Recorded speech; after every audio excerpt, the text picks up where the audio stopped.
Good evening and a warm welcome to our studios. This is Gttv 9 o'clock news present with me, Motlamin Job. In the headlines, Gambians took to the streets in large numbers to protest against the proposed legislative and judicial officers' bill with demands for Parliament to drop them. The United Democratic Party held a tumultuous Yellow Day celebration in Brikama with their leader lawyer Hussein Dabo lashing out at the Barrow government for failing to fight corruption. Lawyers strongly argued over an audio evidence tendered in the Sedition Case involving Ibrahim Adiba, senior official of the United Democratic Party. Well, those are the headlines. Stay tuned for more interesting news after this short break.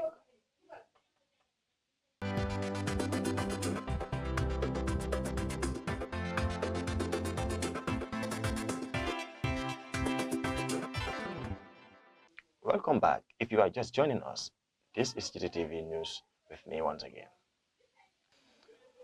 A huge number of Gambians took to the streets in Banjul to protest against the controversial judicial officers and pension bill.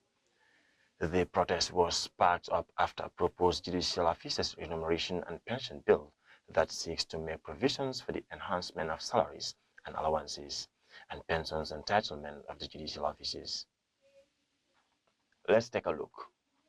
The peaceful protesters, led by the Concerned Citizens Group, petitioned the National Assembly members to drop the legislative and judicial officers' bills that are aimed to make provisions for the enhancement of salaries and allowances and pensions entitlement of the judicial officers.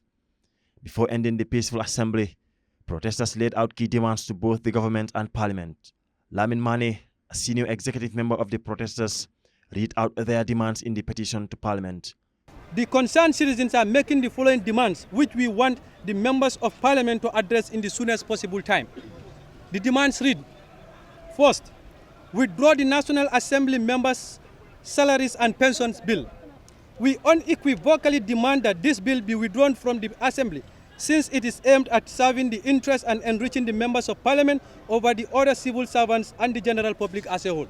Before ending his readout, he warned that they will launch a massive protest if their demands are not addressed. Failure to attend to our demands, we shall endeavor to organize a nationwide protest, and we shall continue to protest against these bills until our voices are heard and respected by you, the servants of the people. Equally, we want to categorically make it clear that we are your brothers and sisters who are concerned with the life of an ordinary Gambian. We are not in any way a threat to any institution, neither are we selective in fighting for justice, most especially economic justice for our people. Reporting for Gttv News, I am Motlamin Job. The Health Committee of the Gambian Parliament has issued a report urging the lawmaking house to maintain the ban on FGM. The committee's recommendation comes after seeking the expertise from scientists and scholars from Egypt. However, this has been met with staunch condemnation among some lawmakers after the House. More than 30 MPs voted for the ban to be kept, leaving 17 other National Assembly members voting against the ban. One of the few lawmakers who is against the ban is member Foni Brevet. Fatima Malen tells us more on that story. Amid a heated debate over whether to keep or lift the ban on female circumcision in the parliament, both the supporting and opposing lawmakers lashed out at one another after the House committees recommended that the country maintain the ban on the practice. However, the tough-talking opposing MPs against the law that banned female circumcision believed the committee couldn't provide tangible and empirical evidence to show the harm caused by the practice. One of the few female lawmakers who wants the law against female circumcision to be lifted is the National Assembly member, Foni Berefet. Amicoli lashed out at claims that circumcised women don't enjoy sex as compared to uncircumcised women. Honorable Speaker, for ruling perfectly. Honorable Speaker, I being a member of the committee, we consult a lot of people, and these are the kind of complaints they are giving, that a circumcised woman don't have sex pleasure. I being a circumcised woman, I see that as an insult, because I know that 95% of Gambian people are circumcised and they have a lot of children. They produce children in this country. If they don't enjoy sex, how comes they have children in this country? How come? Gambians have been polarized over whether to keep ban on female genital mutilation or not after Foni Council lawmaker Elmami Jiba tabled a proposal bill that seeks to repeal FGM law in the Gambia. Fatima Malen Men reporting for Gttv News. Banjul Magistrate Court has admitted audio evidence in the sedition case against UDP's Ibrahim Diba. Mr. Diba has been slapped with sedition charges after allegedly slaughtering President Adama Barrow. He, however, denied the charges. Marie-Louise Mendy reported this report prepared by Lamin MCC. The witness, who works with the Gambia Police Force under the Special Investigation Unit, began his testimony with the help of Prosecutor Commissioner Sane. The witness said the audio is in Mandinka language, and he testified that he is fluent in the language, while adding that the accused Ibrahim Diba was seated in the office and they were communicating in English and more so in Mandinka. Commissioner Sane asked him if he could remember some of the words that were said in the said audio, and the witness replied yes. He then asked him to say some of them as it was said in the audio. The witness said he wanted to say them in Mandinka since the audio is in Mandinka, but the defense counsel objected to it and urged that the witness should not comment on the content of the document or the audio before it is officially transcribed.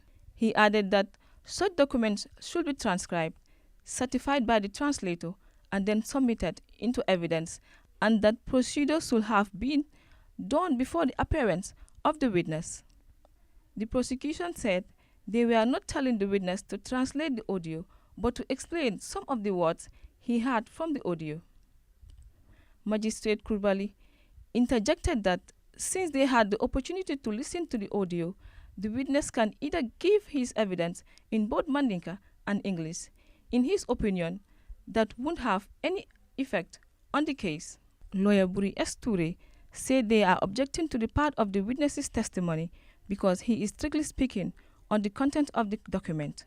This document is in Mandinka language, and the witness said a certain part of the document is in Mandinka, and if he is to refer to it, he will have to speak in Mandinka. If we allow him to take that route, we will be compelled to ask to have his translation in Mandinka. The prosecution said the audio was played in the court and the defense has not done anything about it. As such, they want the court to reject his application and allow the witness to say what he had in the audio. The defense counsel for the accused said they do not owe the prosecution any care to guide them through their case. He then asked the witness if he had taken any recordings during their interaction with the accused person. The witness said they were only taking jottings and those were kept. The matter was adjourned on 6 August on Tuesday, 10 o'clock, continuation of cross-examination of PW2. Marie-Louise Mendy, Gttv News.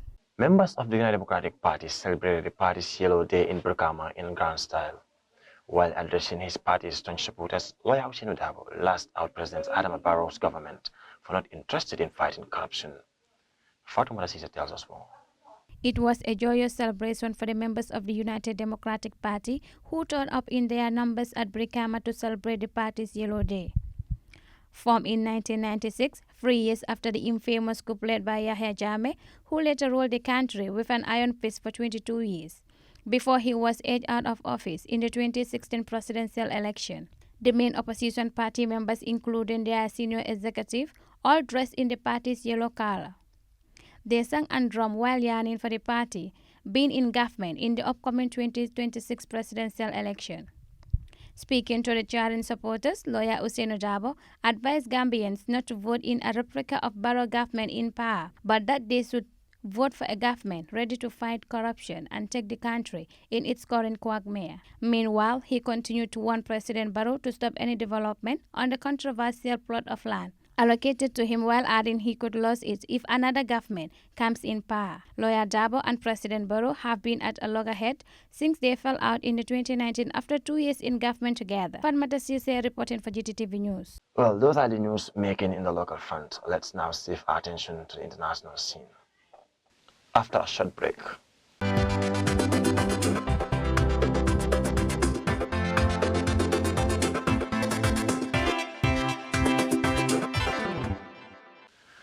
NATO leaders are expected to call out China for its support of Russia's war machine at their summit in Washington, D.C. However, they are divided over their approach to the Indo-Pacific region. The close ties between Russian President Putin and Chinese President Xi gives NATO a headache. At their summit in the U.S. Capitol, NATO leaders are not only set to approve a new military aid package for Ukraine, but also to talk tough on China.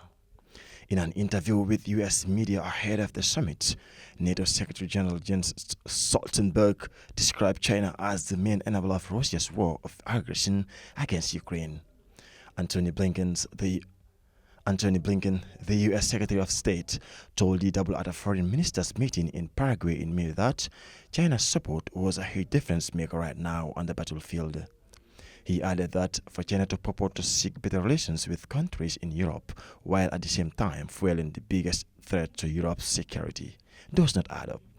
Beijing has repeatedly denied supplying Moscow with weapons. However, the alliance has accused China of building up Russia's war machine by providing critical components.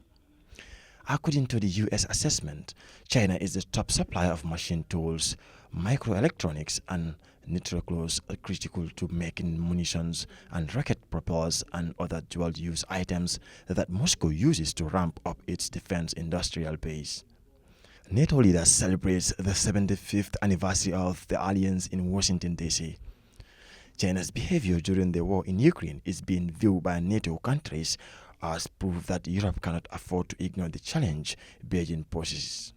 According to a senior U.S. State Department official, the alliance is now focused like a laser on the relationship between China and Russia. Reporting for Gttv News, I am Modern Job.